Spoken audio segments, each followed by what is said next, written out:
Cavite. Ito naman yung pamangkin ko, si Richard, si Lina. Ito naman ang classmate ni Manny.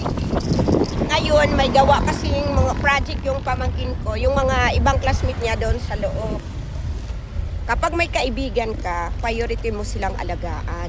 Kailangan ikaw, katulad sa akin, dito muna ako sa labas, sila muna doon sa loob. Kasi uwi kami, may project kasi sila.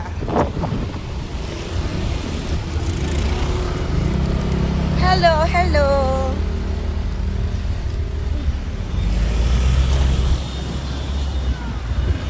Ito yung Cavite.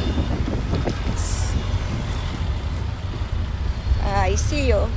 See you next video. Bye.